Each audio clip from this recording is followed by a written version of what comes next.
was 19 when I got the job at a local pizza joint just outside my small town. The money wasn't great, but the tips made it bearable.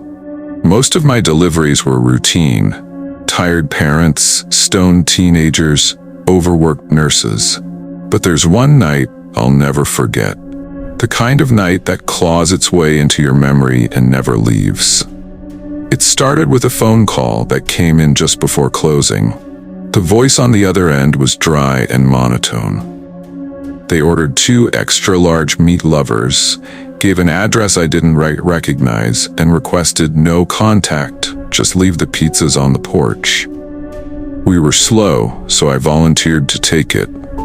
The GPS took me past the edge of town, down a road I'd never driven. The streetlights faded away one by one until I was swallowed by trees. I thought I made a wrong turn, but the app kept insisting I was going the right way. Eventually, I saw a mailbox, rusted, leaning to the side, with the numbers barely readable. Behind it, a long gravel driveway stretched into the woods. The house, if you could call it that, was barely standing. Peeling paint, boarded windows, a collapsed porch, no lights, no cars, nothing. I parked a good 20 feet away. As I stepped out, the woods around me seemed to lean in. Everything was too quiet, no insects, no wind, just stillness. The pizzas were getting cold, so I walked up to the porch and set them down like requested. I turned to leave, then froze. The front door was wide open. I hadn't noticed it before. It made no sound. It hadn't creaked or slammed. It was just open. I didn't want to go in, but something compelled me to look inside. I stepped onto the porch, careful not to fall through the rotted boards. The smell hit me first. It wasn't just old wood or mildew. It was sweet and foul, like something rotting behind the walls. There was no furniture inside, just dust, old newspapers, and deep dark stains on the floor. It looked abandoned for years, and yet there were fresh boot prints in the dust, leading deeper inside. I backed away. Something didn't feel right. The house wasn't empty. I was sure of it. I turned to leave again, but then I saw something that stopped me cold. There were more pizzas, lined up on the porch, all identical boxes, stacked neatly along the side of the house. At least a dozen, all from my shop. I checked the dates on the stickers. They were days apart, some weeks. One from 3 months ago. None of us remembered delivering here. I wanted to run, but my legs locked. A cold breeze wrapped around me, and the smell grew stronger.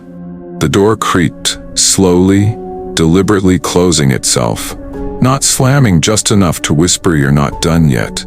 The porch light flicked on. There was no bulb. The light cast a reddish hue across the wood, like dried blood illuminated from beneath. My eyes darted to the trees. Something was watching me. I couldn't see it, but I could feel it awake behind the shadows. It was waiting. I turned and sprinted back to my car. When I reached it, I fumbled the keys. They fell.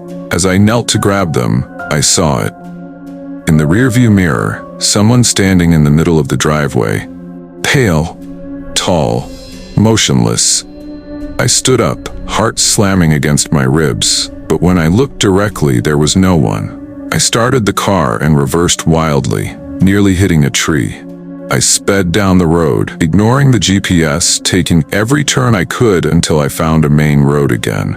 I didn't stop till I was parked outside the pizza place, my hands still trembling on the wheel. I told the manager everything. He laughed, said I was messing with him.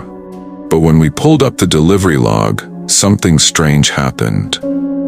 That order never existed. No phone number, no receipt, no trace. But the order ticket was in my car, still warm, still printed. I took the rest of the week off. A few months later, I got another late call. Different address, different voice, but same request. 2 meat lovers, leave them on the porch, no contact. I checked the address. It was a burned-down farmhouse on the other side of town. No one had lived there for years. But the name attached to the order chilled my blood. It was the same as the one from the first house. I didn't deliver that one. A year passed.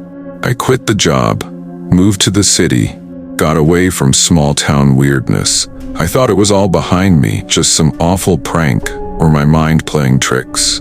But last week, I ordered pizza. Different shop, different city, same craving. The box came with a handwritten note tucked under the lid. You never delivered your soul. There was no driver outside, no car, no receipt, just the pizza and that smell. I burned it. I didn't eat a bite. But ever since then, I hear things at night.